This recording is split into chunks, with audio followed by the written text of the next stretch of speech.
Hello friends, അസ്സാം വലൈക്കും. പുതിയ വീട്ടിലേക്ക് എല്ലാവർക്കും സ്വാഗതം. ഞാനൊരു അടിപൊളി സ്നാക്കുമായിട്ടാണ് വന്നിരിക്കുന്നത്. അതിനുവേണ്ടി ഞാൻ 2 മുട്ട വേവിച്ചിട്ട് വെച്ചിട്ടുണ്ട്, 4 കഷ്ണമായിട്ട് മുറിച്ചിട്ടുണ്ട്. പിന്നെ റസ്ക് പൗഡർ എടുത്തിട്ടുണ്ട്, ഉരുളക്കിഴങ്ങ് എടുത്തിട്ടുണ്ട്, ഉള്ളി, ജിഞ്ചർ ഗാർലിക് പേസ്റ്റ്, പച്ചമുളക്, കറിവേപ്പില, ഒരു മുട്ട ബീറ്റ് ചെയ്ത് വെച്ചിട്ടുണ്ട്.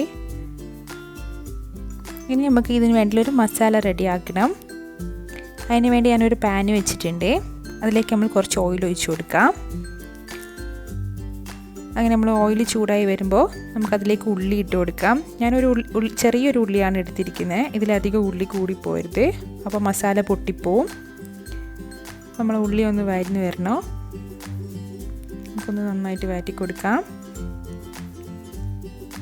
നന്നായിട്ടൊന്ന് വഴറ്റിയെടുക്കാം. അതിനുശേഷം നമുക്കിതിലേക്ക് 1 table spoon ginger garlic paste ഇട്ട് കൊടുക്കാം. ഇങ്ങനെ ജിഞ്ചർ ഗാർലിക് പേസ്റ്റ് ഉള്ളിയൊക്കെ നന്നായിട്ടൊന്ന് വഴന്ന് വരണം.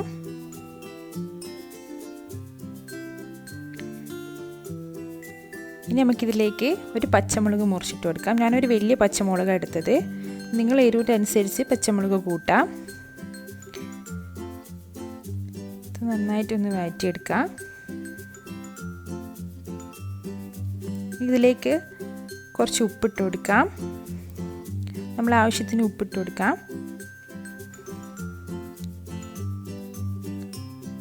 നമുക്കിതിലേക്കുള്ള വേണ്ടുന്ന സ്പൈസസ് ഇട്ട് കൊടുക്കാം. ഞാനൊരു 1/2 ടീസ്പൂൺ മുളക് പൊടി എടുത്തിട്ടുണ്ട്, കാശ്മീരി മുളക് പൊടിയാണ്. ഇനി നമുക്ക് കുറച്ച് മഞ്ഞൾപ്പൊടി ഇട്ട് കൊടുക്കാം.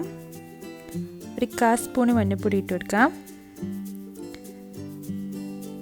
എല്ലാം നിങ്ങളെ അളവിനനുസരിച്ചിട്ട് കൂട്ടിയാൽ മതി. ഞാൻ കുറച്ച് പെപ്പർ പൊടി ഇട്ട് കൊടുത്തിട്ടുണ്ട്, ഒരു 1/4 സ്പൂൺ പെപ്പർ പൊടി ഇട്ടിട്ടുണ്ട്. നിങ്ങൾക്ക് എത്രയാണോ സ്പൈസസ് വേണ്ടുന്നത് അത്ര ഇടുക. നന്നായിട്ടൊന്ന് മിക്സ് ചെയ്യുക. എല്ലാം നല്ല മിക്സായി വന്നിട്ടുണ്ട്. അതിലേക്ക് നമുക്ക് ഉരുളക്കിഴങ്ങ്, ഉടച്ച് വെച്ച ഉരുളക്കിഴങ്ങ് ഇട്ട് കൊടുക്കാം. ഞാൻ 2 വലിയ ഉരുളക്കിഴങ്ങാണ് എടുത്തത്, ഇത് സ്മാഷ് ചെയ്ത് വെച്ചതാണ്. നമ്മൾ ഉരുളക്കിഴങ്ങ് മുഴുവനായിട്ട് ഇട്ട് കൊടുക്കാം. ഉരുളക്കിഴങ്ങും മസാലയ്ക്ക് നന്നായിട്ടൊന്ന് മിക്സായി വന്നിട്ടുണ്ട്. നന്നായിട്ടൊന്ന് ഉടച്ചു കൊടുക്കുക. ഉരുളക്കിഴങ്ങ് കഷ്ണങ്ങളുണ്ടെങ്കിൽ അതിലേക്ക് കുറച്ച് കറിവേപ്പില ഇട്ട് കൊടുക്കാം.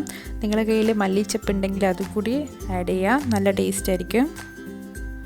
അങ്ങനെ നമ്മൾ മസാല റെഡി ആയിട്ടുണ്ട്. അങ്ങനെ നമ്മൾ ഉരുളക്കിഴങ്ങ് മസാലേൻ്റെ ചൂടെല്ലാം പോയിട്ടുണ്ട്. അതിനുശേഷം ഞാൻ കയ്യിൽ കുറച്ച് ഓയിൽ എടുത്തിട്ടുണ്ട്. ഉണ്ടാക്കി വെച്ച മസാല കുറച്ച് കൈമിലേക്ക് എടുത്തിട്ടുണ്ട്. നന്നായിട്ടൊന്ന് നമുക്ക് കയ്യിൽ പരത്തിയെടുക്കണം. നന്നായിട്ട് പരത്തിയെടുക്കുക. എന്നിട്ട് നമ്മൾ നേരത്തെ വേവിച്ച് വെച്ച് മുറിച്ച് വെച്ച മുട്ട ഒന്ന് ഇതിലേക്ക് വെച്ചിട്ട് ഇതുപോലെ ഒന്ന് നന്നായിട്ട് റോൾ ചെയ്തെടുക്കുക. ഇതുപോലെ മുട്ടയൊന്നും കാണാത്ത രീതിയിൽ നന്നായിട്ട് റോൾ ചെയ്തെടുക്കണം. ഈ ഒരു ഷേപ്പിൽ റോൾ ചെയ്താൽ മതി. ഇതുപോലെ നന്നായി റോൾ ചെയ്തെടുക്കുക.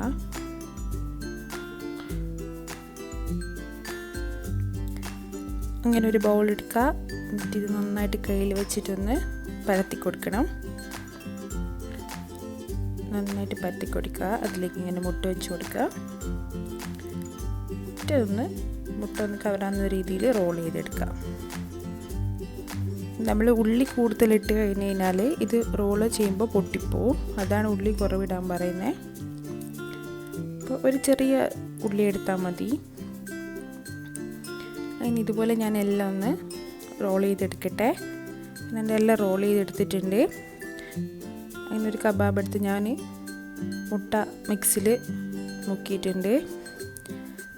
റസ്ക് പൊടിയിൽ, ഇപ്പോൾ റസ്ക് പൊടിയില്ലെങ്കിലും ബ്രെഡ് ക്രംസ് എടുത്താൽ മതി. ബ്രെഡ് ക്രംസ് എൻ്റെ അടുത്ത് ബ്രെഡ് ക്രംസ് ഇല്ലാത്തതുകൊണ്ട് റസ്ക് പൊടിയിൽ ഇട്ടതാണ്. ഇത് നന്നായിട്ടൊന്ന് കവർ ചെയ്തെടുക്കുക. ഫുള്ളും കവറാകുന്ന രീതിയിൽ മൊത്തം കോട്ടിങ് കൊടുക്കുക. നന്നായിട്ട് കോട്ട് ചെയ്യണം.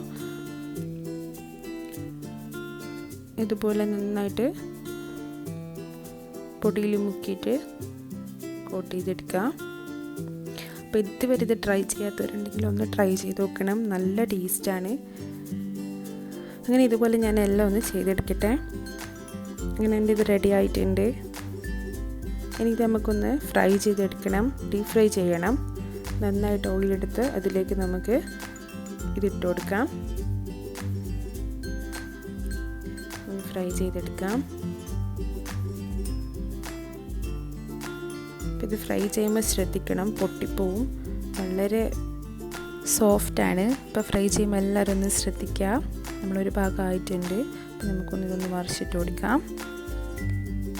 അപ്പോൾ നമ്മളിത് മീഡിയം ഫ്ലെയിമിലിട്ടിട്ട് വേണം ചെയ്യാൻ, അല്ലെ പെട്ടെന്ന് കരിഞ്ഞു പോവും. ഇനി ഇതുപോലെ എല്ലാം ആക്കിയെടുക്കട്ടെ. അപ്പോൾ ഈ വീഡിയോ ഇഷ്ടമായിട്ടുണ്ട് എല്ലാവരും ഒന്ന് ഷെയർ ചെയ്യണം. അടുത്ത വീഡിയോ കാണുന്നത് വരെ bye. Thank you for watching.